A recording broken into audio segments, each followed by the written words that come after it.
Hey there.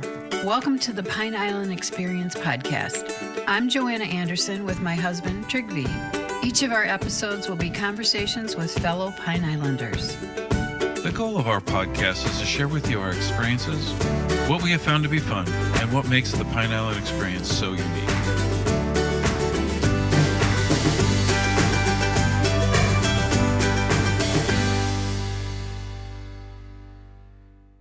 You know, that was the evolution of the company, which was everything, every facet, from the accounting to the graphics to the every sales, everything, distribution, every facet. I kind of said, this is how they do it. I'm going to do it different. And because what I saw in that type of business is there wasn't a lot of value for the client. It was all about the company profiting. And I always wondered their philosophy in the print days when it was big in, newspapers and Chicago Times and all. In the print days, their philosophy was to spend 95% of your efforts into selling advertising because that's where all the money was. And 5% of the content value. They didn't really care about that. It was a separate division. And I thought, what if you reverse the numbers? What would happen if you actually put so much work into the content value, made people want this product? Then the advertisers, they'll come to you. And everybody just laughed at me and said, yeah, good luck with that one. You'd be the only one in the world that made that happen. And I thought, well, don't tell me I can't do it. So out of curiosity, I just went in and just hammered the content and the value of what it would take for the person to want to pick it up every month. And then I started putting them in places that I wanted to buy the ad, but instead of talking to them about ads, I'd put a stand in and they would watch how many of mine flew off the shelf and the other ones just sat around. So they ended up calling me. And I've had almost 100% client retention for the last 20 years. I've never had sales staff, never knocked on doors. You just heard Jim Griffiths, entrepreneur, owner, writer, and publisher of the monthly Nautical Mile Magazine and the quarterly destination Pine Island Visitor and New Resident Information Guide. In this episode, Jim shares his adventuresome life across the country and introduces his book, Don't Tell Me I Can't Do It, where he explains what it's like to be an entrepreneur. And now, here is Jim Griffiths. So Jim Griffiths, thank you very much for coming. Good morning. Thank you for having me. We are very excited that you're here. I'm thankful that you sent your book because it has everything going for it. I mean, I love biographies, autobiographies, true things. It has all that. I love self-help. It has that. It has instructions on how to be better in business. It's fascinating. It was a very good read, and I appreciate it. Plus, it helped with my research for questions for you. Oh, thank you. That was actually my wife's idea. Every time we'd have a conversation, oh yeah, I did that, or I was in Dutch Harbor, or I do this, and she said, you never told me that. I forgot half the stuff I did because I just keep going to the next thing. And she kept saying, you should write a book about all your stuff. And I thought, well, who'd want to read that? And after I started writing it, I realized I wanted to read it. This was cool stuff I did. I forgot half the things I'd done.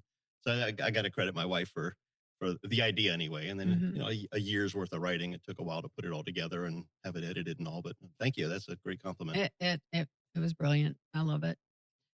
What we always do, and we have to say the title so people know what it is. Don't Tell Me I Can't Do It. Correct. That's very catchy. That's very motivating. If someone ever told me I couldn't do something, and sometimes I got in trouble doing it anyway, but I just had to find out if it could be done or not, because I just can't believe it. It's kind of a Jim Kirk philosophy off of Star Trek. He never believed in a no-win. There's a way to make this happen. Sometimes maybe you don't want it to happen, but there's always a way. Yeah. Good.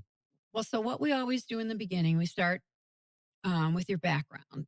You have an amazing background. See, I'm spoiled now because I know all about you now, what you've done from your book. Well, let's probably not go into kept a the couple stalking things territory. No, not stalking.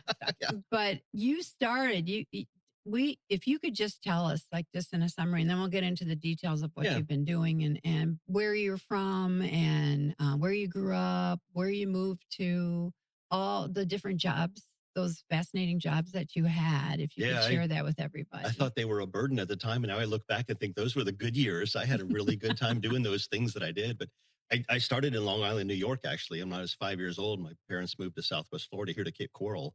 And my dad got a job with the Cape Coral Police Department. I think there were only 7 officers at the time in the early 70s. And then he ended up getting an offer from St. Pete Clearwater Airport to be the chief of security on the airport. So we moved to the St. Pete Clearwater area for, I think it was only about a year or so. I was probably 10. And then at that time, Governor Ruben Askew had begged the president for help with the cocaine and drug trafficking in the Keys. And what they came up with was a plan to find 50 cowboy cops that were just, rule breakers, but borderline, you're allowed to be a police officer, like Dirty Harry kind of things. And they wanted to put them in the Keys. They put one every 2 miles, gave them a boat, put them on the water, and said, we got to get this under control. When they were smuggling bales of wine on the docks in Key West, it was more like local revenue. But when the cocaine started getting involved, people were getting killed. They had to control it. So my dad was one of the guys picked. So when I was about 10, we moved to Key Largo. He was out there every day getting shot at and, doing all the cocaine cowboy my stuff. He was gosh. actually in the Cocaine Cowboy TV documentary. It's about halfway through. I was washing dishes and I got this thing playing in the background and I heard the voice. And I said, that's my dad. My wife says, that's what? That's my dad on TV. Because I hadn't seen him in probably 20 years. I don't really know where he ended up getting off to. And so I rewound it and watched it. And that was interesting. That was actually a bust up in Homestead. It was the largest cocaine bust in U.S. history at the time. And he got, lots of publicity for that. He was in Time Magazine. And a month later, that someone in San Diego got a bigger bust, but he got that, for a while. But anyway, in the Keys, I was a bit of a troublemaker. I ended up running away, dropping out of school. I was trouble across the board. I had a fantasy about the boating lifestyle. So I ended up joining the Coast Guard. I lasted about 2 weeks there in Cape May. Apparently I wasn't ready for discipline at the time.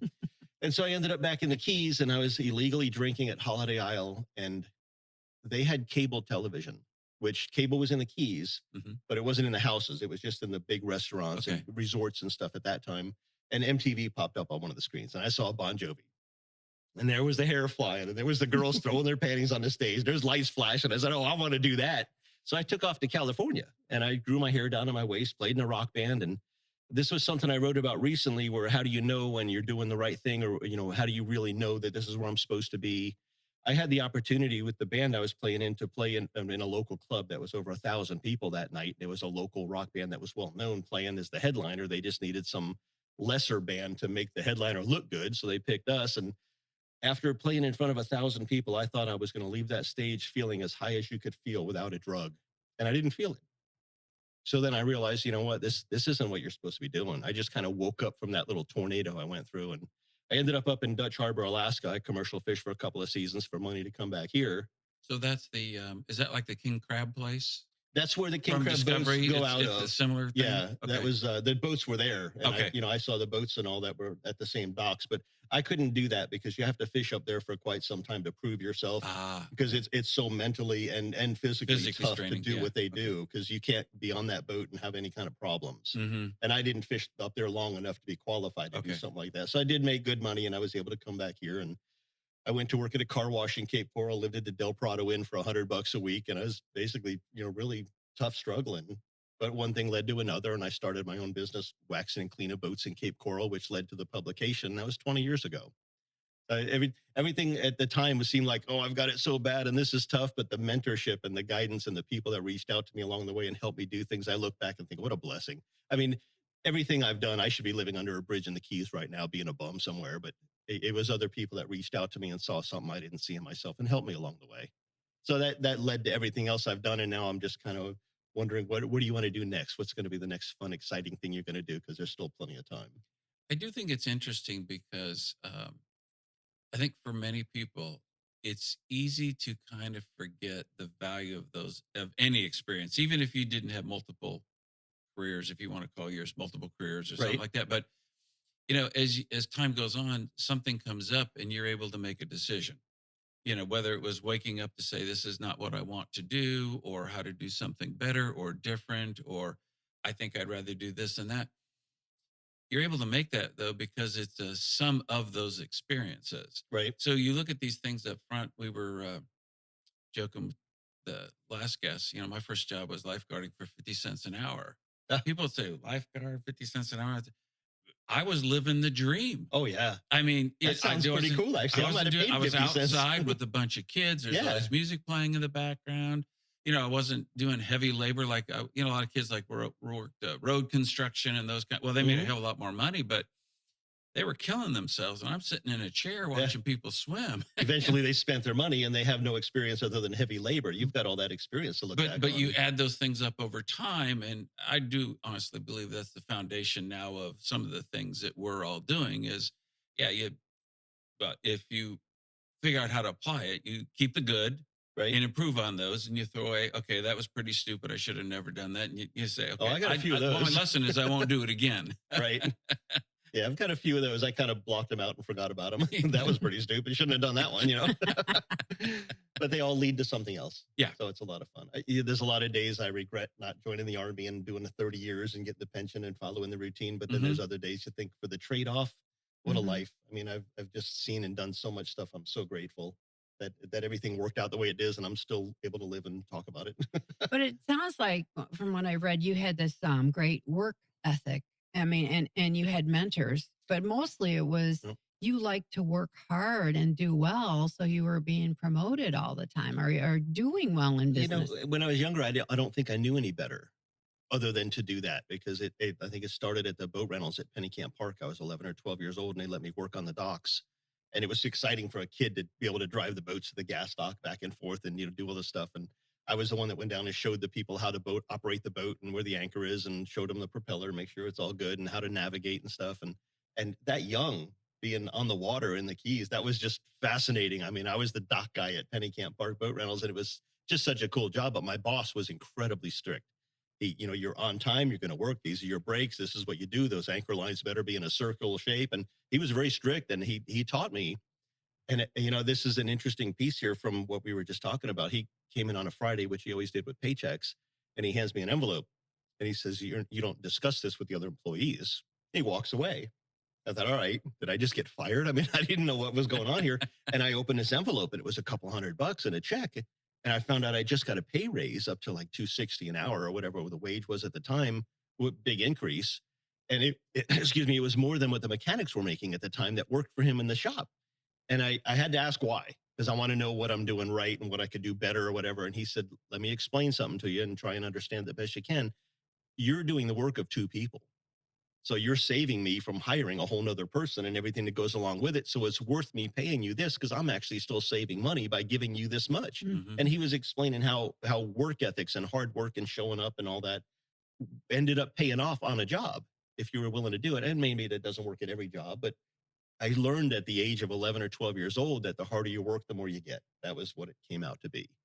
And then I also learned if you listen to the boss, he probably knows more than you do. So close your mouth and listen, because maybe some of it doesn't make sense. But if you're paying attention, I call it being a sponge, absorbing that information, then maybe they can teach you something. So I look back at everything I've ever done or gotten or achieved and credit mentors of what they taught me at such a young age, when my mind was still developing, and trying to be a troublemaker at the same time. But I knew that these guys are where I want to be. You better listen to what they're saying.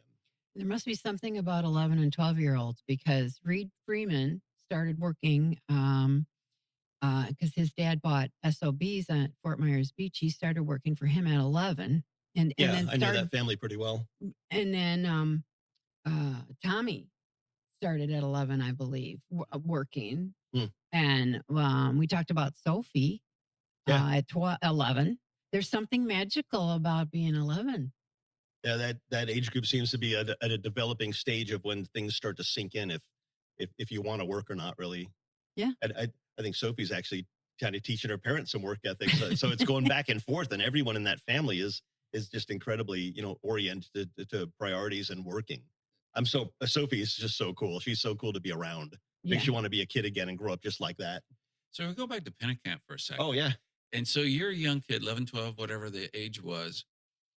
And I would guess that you probably got some experienced boaters who were simply on vacation and wanted to go out. Right. And then you probably got a slew of people that weren't experienced boaters. And I'm just interested how that worked out, because having boated in the Keys, you've got to be on top of your game, because you can be in good water and very quickly be in bad water. Right.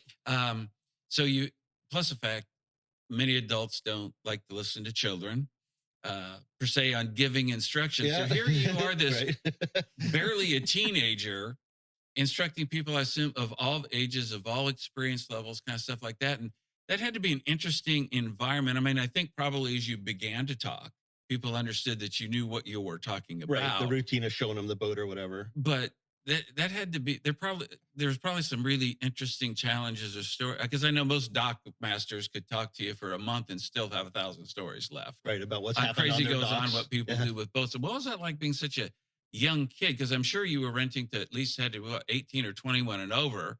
So Well, everybody, most are a lot older than that. yeah, 'Cause, I was going to say, families so on vacation were more like you're a in their fraction of 30s. the age of the Oh renter, yeah, and you're in yeah, charge. right, of the docks anyway. Wow. It was I don't remember it being a problem. I remember Okay. trying I was such a little skinny kid and I couldn't lift the 85 horsepower Johnson out of the water by hand because we didn't have power trim. And I had to lift the motor out to show him the propeller, Oh, to okay. show him that it's good now. It better come back good or you're going to be billed for it. You have to look at it and verify that you did see this before. And that was my challenge. I couldn't lift the motor. So often they would get on the boat and they'd help me pull the motor back Oh, so they that's could too see funny. their own propeller. And then when they came back in, I'd check it again. But I don't remember anyone not listening or not taking me Interesting. Okay. seriously. And the big thing then is, yes, you're right about the keys. It's not like, I mean, here we have oyster bars and stuff, but we also now have GPSs showing you where they're Yeah. at. But down there, you could see a patch reef coming up. And I just tell them when you see that, just kind of navigate around it. But there was so much boat traffic in Key Largo, and especially Pennycamp at that time, Hmm. that I just tell them just get behind another boat if you're ever in doubt, because they'll hit bottom There you go. first. Yeah. If there's something to hit, they'll do it first, and don't get too close because if they stop, you won't know it. The basics like that. But it was very rare that we had a problem with people that have Interesting. never Okay. been behind the wheel of a boat, and they went all the way out to Molasses Reef and back, and they made it back. It was maybe once every 2 or 3 months we'd have to go out at night or after hours looking for someone, and just turned out that they were still out sightseeing. They just came in late. Oh, okay. It All was right. I don't think we ever actually lost a boat or had any kind of a medical issue or Gosh, a that's problem. amazing. Everybody made it Yeah. back, but I don't think it was my skills of teaching them anything, of course. I think it was because there was so much boating, they could just follow another boat. Mhm. And we often did get phone calls from, or it wasn't phone, it was, VHF radio at the Mhm. time, of saying, "Hey, you guys got rental boat number 6. He's over here. I just wanted to let you guys know." And I say, "All right," we'd have to go chase him down and go, which was a great call to get for me because I got to hop in a rental boat and go out there and find them. And I'm, 12, 13, 14 years Free old. boat ride. That was so cool. Yeah. That's Yeah. exciting. Yeah, it was. It was. I was waiting for those calls because I loved it. Yeah. Now, not to bring up something that, but you did. But so the whole Coast Guard experience, did you just realize 2 weeks in? But I have a perception, it may be wrong, that like you signed those papers, you're kind of like in there. So did they ask you to leave? Did you, or was it like a trial period kind of thing? And you said, No, hey, I officially signed up. I had signed up out of Miami and got on the plane, and they sent me to boot camp in Cape May, New Jersey. And about 2 weeks later, one of the guys at the boot camp just pulled me aside and they said, you obviously do not belong here. He said, "What's okay, going on?" So we talked about life and family and all this stuff. And he said, "We're going to put you on a plane and we're going to send you back to Florida." And they said it's an open invitation. If a year later you decide, yes, I got some things worked out and you want to come back or something. And it wasn't on the books. It was, I don't know what the discharge was called. It wasn't dishonorable. It was just kind of blank. I did get, is that the DD 214? Is that or the what? Yeah, paperwork? something like that. And it was all blacked out. So I Okay. couldn't even see what it said. So I Well, don't you know were how only the exit was. 17. Yeah, I was too. 17 when I signed up. I think I was Yeah. 18 when I left.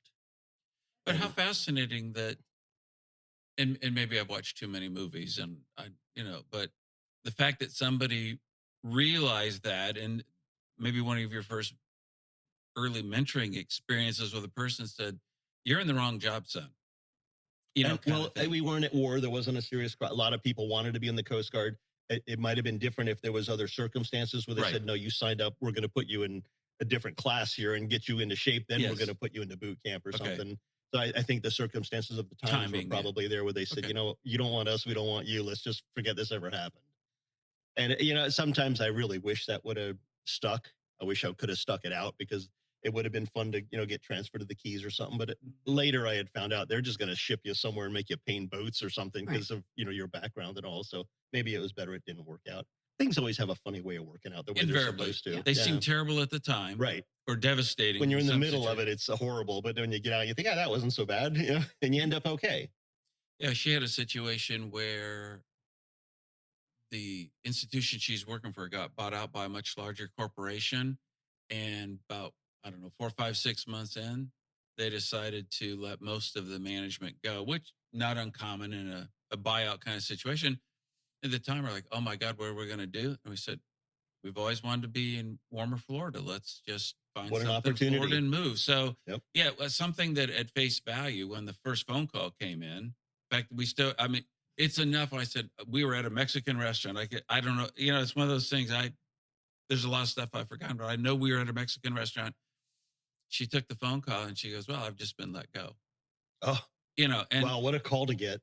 Well, we were on vacation. Yes. So I was lucky because what had happened, it was a huge company and we were bringing all these hospitals live on new systems.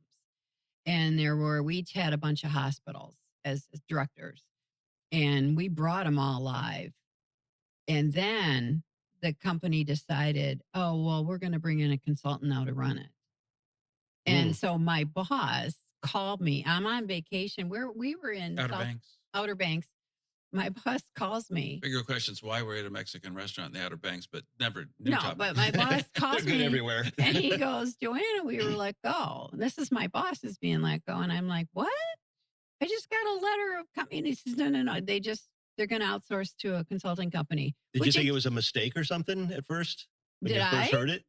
No, Like it wasn't real? because my boss was fantastic. He would have never. Very straight shooter. Oh, okay. Yes, and Okay. he was taking it well, and Hmm. I was glad I wasn't there because my peers, there was about 7 of us, I think. One started crying. I mean, it's just devastating. Right. It's never happened to me before. And as a matter of fact, when we came back from vacation, the first day I called his secretary and I said, yeah, I'm calling in sick. I was, I mean, he came and got me. But Mhm. you know what? We just turned it around. I wanted to be in Florida. And Perfect so it was my opportunity. turn to find a job. We took turns our whole lives moving different places Mhm. for his job or my job. And actually, it's the best thing that could have happened. Ah. I've told that to people. When you've been let go, it doesn't sound like it now, but you're going to say, well, why did I even stay at that place that long? Ah. I'm so much better off. It There's a happens all movie the called time. Up in the Air that George Clooney stars in. Mm-hmm. And it was probably dated. Oh, 20 was he years the ago. professional person that He went let into? him go. Yeah. And there's things in there between the lines if you're paying attention to the script of how this is an opportunity. Mm-hmm. That you've been at this company 12 years, you're not miserable, but you're not happy. And, Right. this is a routine you've developed. And now you have no choice but to go do something else. And what was your dream? Maybe it's time to go follow that or get back on track of what you really want. And he found a way of turning it around. And his job was to ease it for them so they wouldn't commit suicide or, do Right, something right. crazy. But at the same time, if you're listening, you realize these things happen and it's a massive opportunity. You just don't know it, like we said before, because when you're in the middle of it, all you see is the mess. You can't Yes, see exactly. that opportunity. Great idea. Well, if we swing back to you now, so you've done all these things, working early, different cities, different states, different kinds of things. Where does publishing start to kind of come into your vision or your dreams? Well, it was not intended to be a business or any kind of an income. It was I had when I got back here and I was living and working at a car wash. I didn't really have any survival. I made just enough money for peanut butter and jelly, and I would work so hard at that car wash to make tips because the tips were how I got more groceries, and that was all I could really do. But because I was working so hard, I got promoted into the detail shop, and I thought, well, that worked out pretty good. So I learned a little bit about detailing, made some better money, got better tips. And, I still had some money left over from Dutch Harbor days, but I know if you spend your money, you don't have it anymore. So I Right. knew you had to get your income back up again. So on my days off, I'd walk around neighborhoods with a bucket and a rag and some soap and offer to wash cars for $10. If I did 3 or 4 cars a day, that's $40. Yeah. And I mean, that's a third of my income just doing it on my one day off. And then Clean Up by Willie Lopez was a company that drove around trucks and cleaned up construction sites. And it was contracted for all of his builders and his friends. And he asked me to go over to his shop on Sundays and just give the trucks a quick clean. He doesn't want them detailed. They just look horrible from driving around construction sites. So he gave me $20 a truck, and it was always 5 trucks. So I made $100 on Sunday outside of my work. That's almost my paycheck. So one thing led to another. And then next thing you know, I bought a bottle of wax and said, well, can I wash and wax your car? I'll charge you $25. So now I started this company called the Wax Man, where I drove around Cape Coral, had a brand new truck. And this was a few months later. And I was the only guy in town doing it. And the windshield of the truck said the Wax Man. And I got so busy and so booked, I had to take my phone number off the truck. I just could not take any more work. And Wow. as bad as it was, I worked 7 days around storms. Whenever it rained, I'd get a day off, or I would use that day to go wash a boat that I was going to wax the next day or something to try and utilize the time. But I was so booked and so busy. And now I'm, making tons of money driving around waxing boats. And every time I would do a boat, the guy across the canal, hey, give me your card before you leave. I drive around the canal. So now I got the whole canal, every boat on the canal. And I just spend a week on that canal. You must have been so And tired. well, I was, in my late 20s, I guess, 30 years old, and physically able to do that. I ate whatever I wanted, and I drank a 12 pack of Mountain Dew a day. I mean, that was my routine, and most of my evenings were spent washing all the towels to prep the truck for the next day, and it was fun. I mean, this was the first time I had a personal brand and a name. I was the Wax Man, and people still call me that. I'll go into Cape Coral and Annie's restaurant or something. You're Wax Man. All right, who's that? It's Elmer Tabers, and they're having coffee or something. But where you're on your question, I every boat that I waxed, they would always ask me who fixes propellers or canvas or where can I do this or that. So I made a list that I kept in my glove box that I would photocopy of all the businesses I knew in the marine industry, and tell them Waxman sent you. That turned into them referring me business. So it was a nice little network. Wow. Okay. And I would just photocopy it, leave copies in. So it was kind of like Jim's list before Angie's list or Craig's list. And then somebody called me from a plastics manufacturing company that said, I'm doing fire trucks and water tanks and stuff. I think I could get into the marine industry. Could I pay you to put my name and number on that brochure you're passing around to boaters? And I thought, well, there's an idea. I'm charging them $20. It pays for my photocopies, Yeah, exactly. So next thing you know, I'm in the publishing business, and I started a small newspaper, Gator Press, who I'm still working with today in Cape Coral. He owned a print shop, so he taught me printing and how ink works and stuff. Hmm. A year later, I still didn't know what a pixel was. I mean, I'm figuring this out as I go. I coordinated with a company in London who was a software company, and I actually helped co-write some of their software that they did for graphics because I was the junior that knew nothing, and that's what they were looking for. Okay. Because they wanted input from people that are real simple. And I said, you're not going to get any simpler than me. So I helped them write, how this text box would work or how that would work. So I came up with this cool software that they're out of business now, but it still works with Windows. So I still get to use the same software. It's lightning fast compared to any publishing system. I do the whole paper myself in a couple hours every month. Excellent. So it was stuff like that helped make the business a little bit better. When the recession of '06 hit was about my first month of profit, where I was thinking about not waxing anymore and just doing publishing. And then I saw the recession hit and I figured, well, I'm gone. I'm going to be the first one out because I'm the only one that doesn't have deep pockets and a background and newspaper background and all that. It turned out the opposite happened. And this again goes back to having mentors as a kid. I learned that you don't hide from, the economic winds. When something happens, you lean into it and you work even harder. Now is when you bury your vacations and your hobbies and stuff and you focus on your business. When you needed it or wanted it, it was there. So now it's the business's turn. It needs you. So I worked twice as hard, and I watched other publications. I probably had a dozen that were competitors, and I watched them cutting corners and trimming this and, cutting word counts and trimming pages and less of this and less of that. And I thought, well, I'm going to do what Walt Disney does. You do the opposite of other people, and usually it'll work out. So I added pages, I added content, added writers, added distribution, ran the press bill up, and worked overtime to, cover that cost. And I came out on top, and everyone else is gone. So it was a real throw of the dice because I still had no clue. Okay, is this going to work? I didn't know what else to do. I know you don't sit and wait and hide. You find a way to throw the dice on something. If it didn't work, no one would have known it. No one would have remembered it. We probably would have never met, but it did work. Yeah. So it was another example of where, you don't hide from the work. Mhm. It's an opportunity. It led to being the only one standing now that still does what I do. Did that first company ever share with you how they discovered you? I mean, somebody gave them the intelligence or the intel to say, Yeah. hey, there's this kid out there. No, that was on the phone. They had a phone line where you could call to talk about how do you do this, and they would work with you on the screen or even do a dual screen where they could show you how to do it. Oh, That cool. was the kind of service they had because they were trying to build their software business. And so they recognized me as, hey, this guy sure does write in a lot. And they contacted me. And I thought they were calling to say we're cutting you off. Yeah. Because you All call these every day complaints. with problems and you don't know how to do this or that. We can't do this anymore. You're costing us a fortune, in service. But it was the opposite. They wanted me to work with Cool. them. And then that first company that called to say, can we pay you to be on the flyer? Right. Then did you start to reach out to, like you said, like, I'm paraphrasing, like the light bulb went on, I'll charge him $20 or whatever you said. Yeah. But did you then start to say, hey, maybe I should reach out to people? Or did word that, people I want to did be that. on your sheet, or how did that grow for you? That was the evolution of the company, which was everything, every facet from the accounting to the graphics to the every sales, everything, distribution, every facet. I kind of said, this is how they do it. I'm going to do it different. Okay. And because what I saw in that type of business is there wasn't a lot of value for the client. It was all about the company profiting. And I always wondered their philosophy in the print days when it was big in newspapers and Chicago Times and all. In the print days, their philosophy was to spend 95% of your efforts into selling advertising because that's where all the money was, and 5% of the content value. They didn't really care about that. It was a separate division.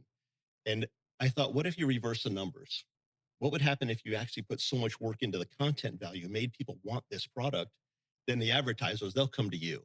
And everybody just laughed at me and said, yeah, good luck with that one. You'd be the only one in the world that made that happen. And I thought, well, don't tell me I can't do it. Yes. So out of curiosity, I just went in and just hammered the content and the value of what it would take for the person to want to pick it up every month. And then I started putting him in places that I wanted to buy the ad, but instead of talking to them about ads, I'd put a stand in and they would watch how many of mine flew off the shelf and the other ones just sat around. So they ended up calling me. Excellent. And I've had almost 100% client retention for the last 20 years. Wow. I've never had sales staff, never knocked on doors. It's interesting because basically you were all around and on top of people ask one simple question: what's in it for me? And we all do it in our personal lives, and we do it in our it's extremely natural. But to your point, the people on the 95.5 you were talking about, they're forgetting that part. They're looking at the bottom line revenue, not what's driving the bottom line revenue. Right. What's causing this to happen? Yeah. And if you can cause people to want to go looking for it on a consistent basis and build a fan club, so to speak. Say your own proof statement because you had a stand and the magazines or the publication went flying off the shelf, and they then saw that with their own eyes. They didn't need a salesperson to tell them. I tease about how Publix doesn't come to your house and tell you got to buy ketchup. You just do it on your own. And I always wondered, what if you created a product people actually wanted? Then you don't have to have a salesperson go out there and try to talk them into it. That's fascinating. And I've had competitors. There was contracts with advertising. If you sign up for a year, we'll give you this price and this kind of a deal. And I always thought, why do you need to lock them in for a year? Because wouldn't they just naturally stay if the product was any good? I mean, I keep shopping at the same stores if it's a good value and it's service and all. Right. So I wondered, why do you have to keep selling it? What happened to the guy that was there yesterday? Why did he quit? Where did he go? And how come they're not there anymore? And why is the retention so low? And what I found out on contracts is retention is almost zero at the end of that long-term commitment. Right. They don't come back.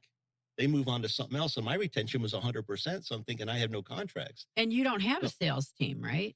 Well, no. And that, to me, that just runs up your overhead. And I'm sure I've lost a lot of money because of it. If I had someone out there hammering doors and knocking and selling stuff and piling it up, but then you have a publication so full of ads, there's no content. So who wants to look through that? That's what a phone book was. And it was valuable, but that's not what I do. You have a lot of good content, you have your writers. The writers have so much color and flavor. Yeah. There's from 12-year-old, writers about reptiles to a physical fitness. A woman in Venice writes about mental health and physical fitness type stuff. So there's flavor, and it's more about growing old in Southwest Florida, not just fishing. It's about our coastal lifestyle. And it's merged from just fishing and boating into a little bit more of what everybody and history. I saw history local in history there. And stuff. Yeah. Yeah. No, it's fascinating. Yeah, and it's people been look fun. forward to it every month. Yeah, and I can't believe if we're a couple days late because like this month was a holiday, so it threw us distribution off a little bit. We started getting phone calls. Hey, people are in here looking for their Nautical Mile. When are you bringing them? I said, all right, I'll be there first thing in the morning. Yeah, you're late. Yeah.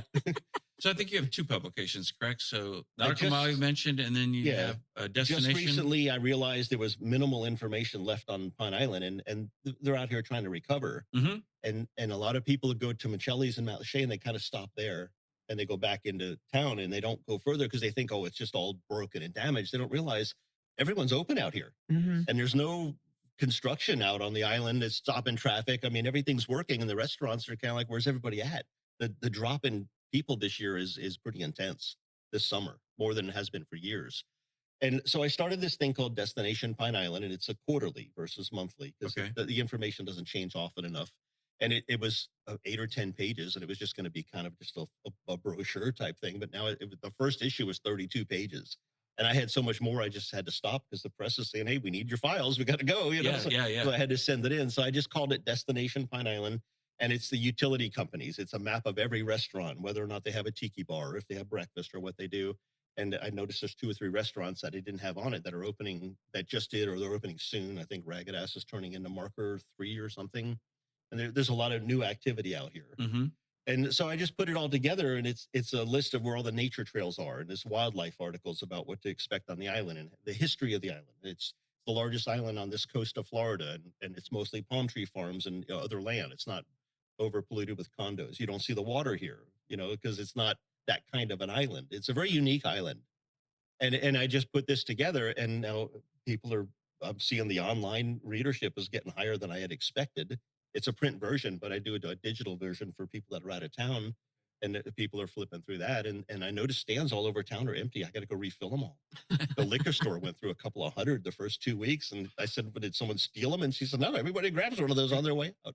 That's great. Yeah, the chamber's been very supportive. We're doing a booth at Mango Mania.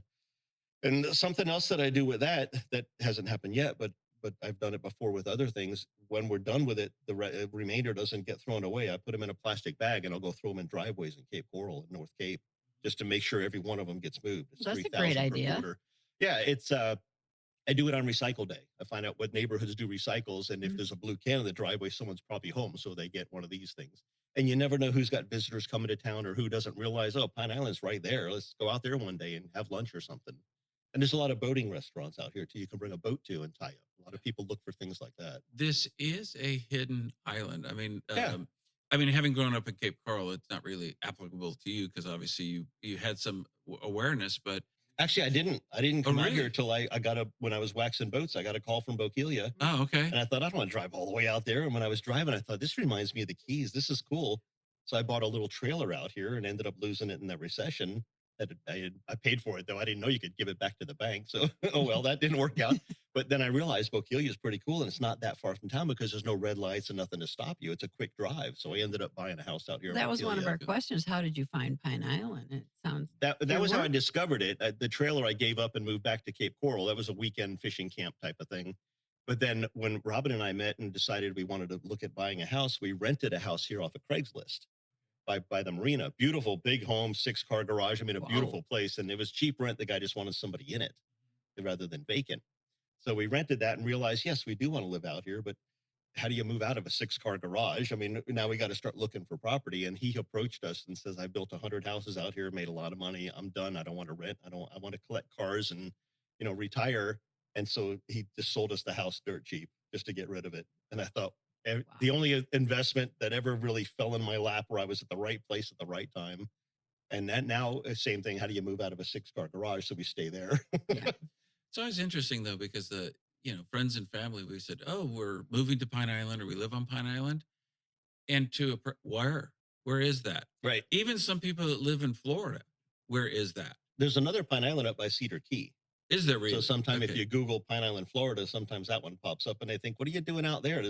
It's empty. There's nothing there. And no, that's the wrong island. It's Well, another the island. weird part for me is Pine Island, Minnesota will come up too. Oh, And that's yeah. where my father lived Right. years and years ago. But yeah, Hmm. and it's like, well, do you know Fort Myers, Cape Coral area? Oh, yeah, we kind of, okay, well, it's an island off of that.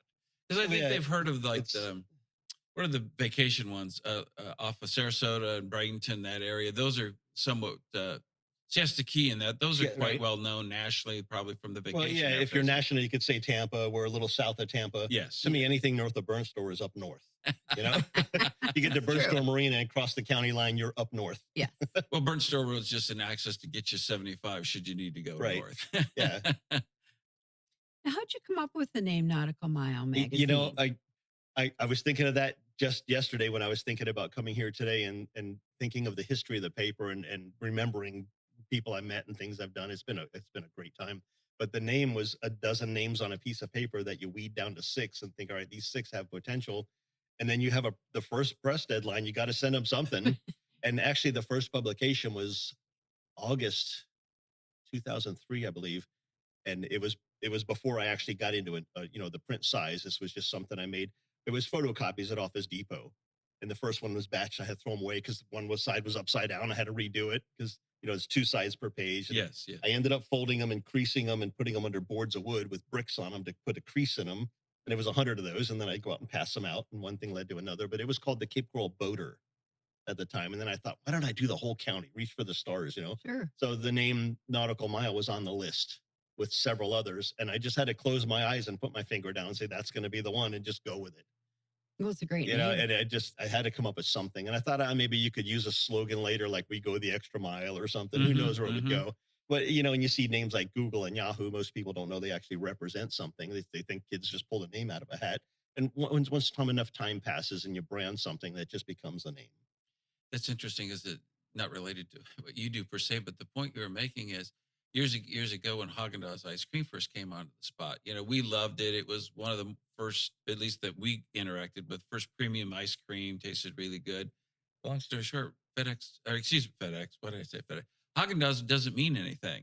Oh, It was really? like a made up name. Oh, wow. Yeah, if you look in the back of the research of some of these companies or something like that, and you're like, I wonder what country that's from. What language is it in? Does that mean like I would think it's a full German of ice cream, cream. Yeah, really delicious, frozen treat? that it means something. It's just made up. Oh, wow. But once you brand the sound, it And if becomes you a ever, oh, I brand. know I was going to say FedEx. If you ever look at FedEx, and since you like details and looking into things, the way that logo was done, there's an arrow pointing to the right. Hmm. If you look at, once you see it, you can't unsee it. Hmm. And so I think that goes back to subliminal messaging. They see Yeah. FedEx, and with that arrow, you know, that implies or infers a delivery service that Right. they Moving provide. forward. Moving And forward. then Amazon exactly. has the A to the Z, Yes, arrow. exactly. The Amazon Prime logo. Yep. So yeah, I think there's a book on logos, company logos, and why this is designed. And every one of them I looked at, I thought, well, I never saw that. I've Mhm. never had a logo. I have a name brand, so I never came up with a logo. Right. Yeah, you don't need one.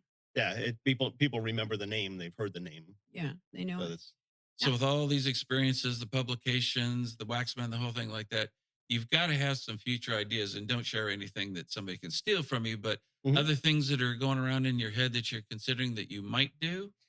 I still want to put some focus into this class Okay. that I was starting to write a curriculum for. I think it has some teeth. I think it could go somewhere. I'm just not sure where to take it or how to do that with it. Mm-hmm. When I look at society, I see the need. Mm-hmm. There's a really deep need. I sat in on some Carnegie classes a few years ago, and I paid the $2,500 to go through the 6 weeks course, and most of it was companies that were sending people that didn't really care to go, so they didn't get anything out of it. They didn't want to be there. Right. And I realized that everything they were teaching is so gratefully needed in society with communicating and understanding challenges. And it was a franchise, you know, so they were kind of put through the motions, but I realized the information is so priceless.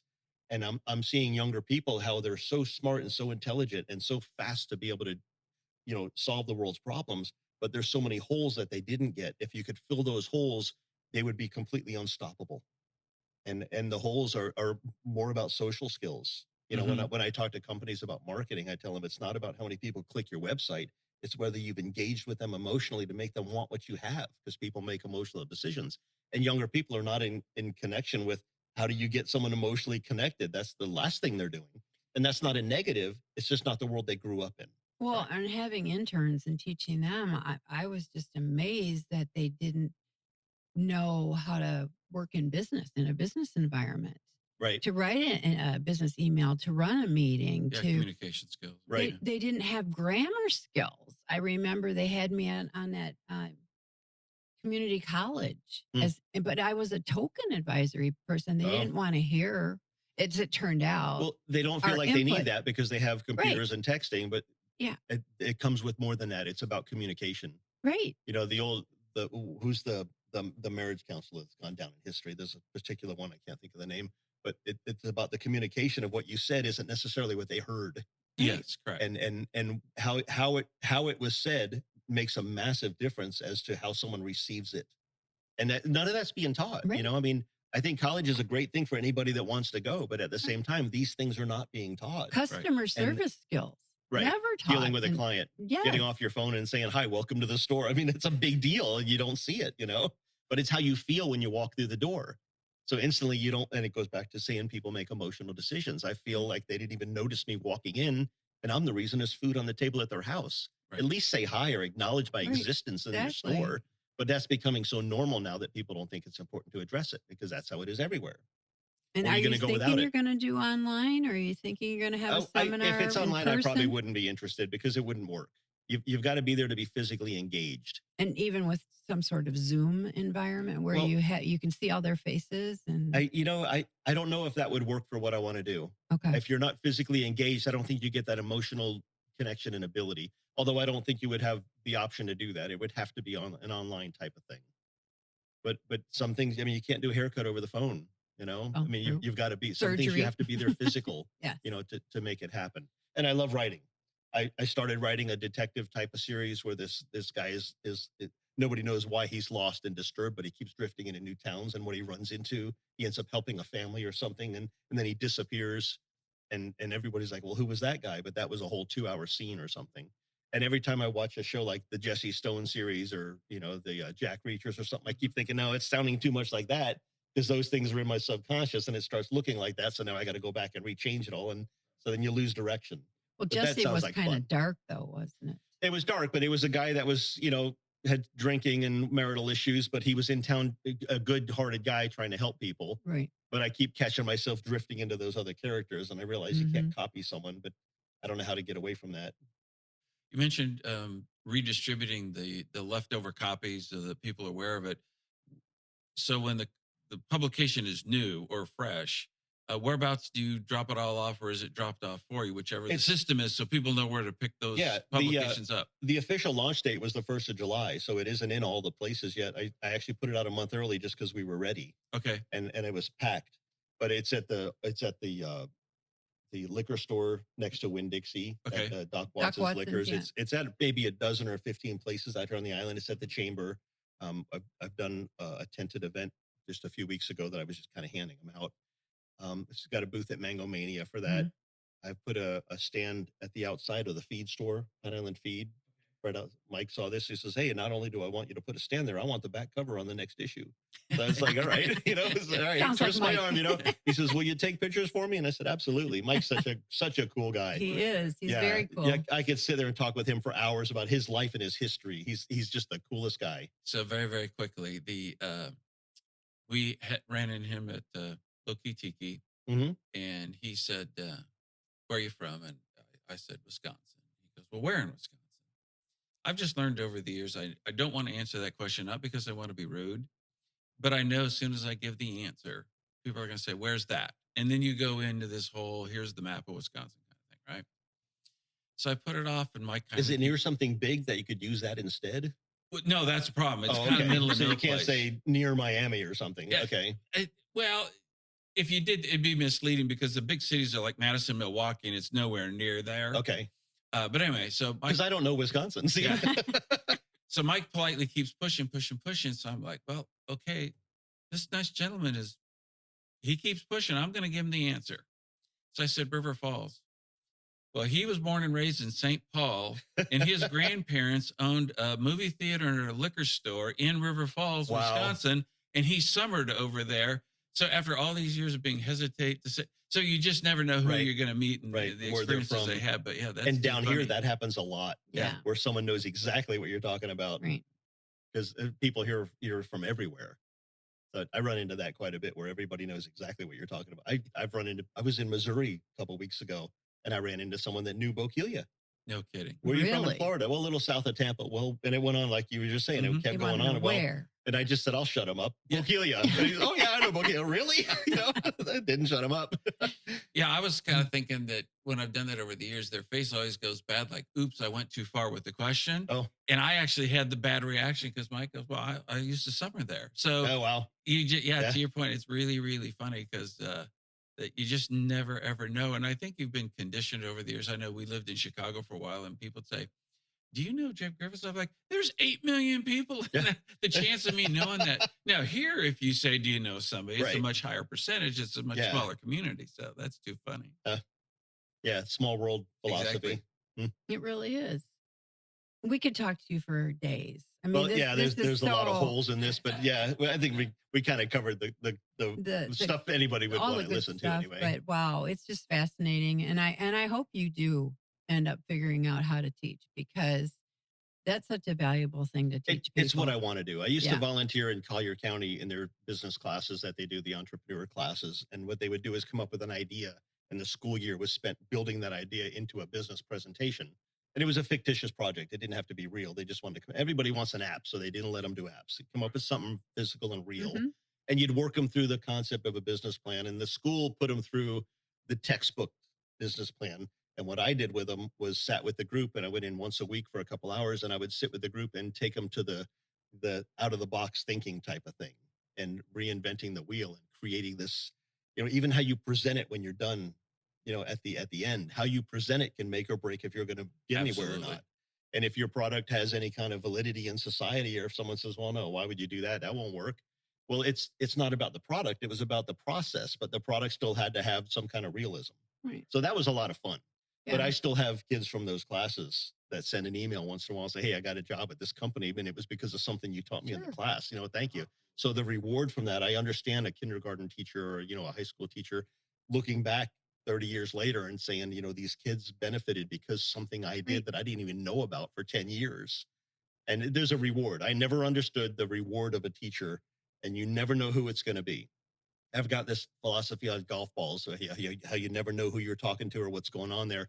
If you went to a driving range and hit a box of 50 balls, and 6 of them happened to go, over 100 yards, you couldn't go collect those and pull them back and pick out those 6. You never know where something's going to go, or who it's going to be, or who you were talking to, or what they heard, or what they saw, and where they want to take something. So that was what I got out of the schools, is you're sitting at a table full of kids, and for all you know, the one that's not paying attention is the one that's going to be one of those golf balls that took off. So it was so rewarding working with younger people and thinking that something I said might actually help them. And it turns out it did a lot more than I thought. They remember you the rest of their life. It was so rewarding, because the same as I do. I remember someone, when I was a kid, that helped me and taught me something and showed me something. To them, it was just showing me a knot. But to me, it was someone helped me when I needed help. Right. So it's a whole different world when you're a teacher. Well, you'll probably see some of them on Shark Tank. Yeah. Before you know it, Yeah. You never know. They'll take Some your of that- advice and they'll and they come help up your- with some wild idea, and it's like, wow, who would have thought of that? Yeah. What a great thing. And hey, wait, I know that kid.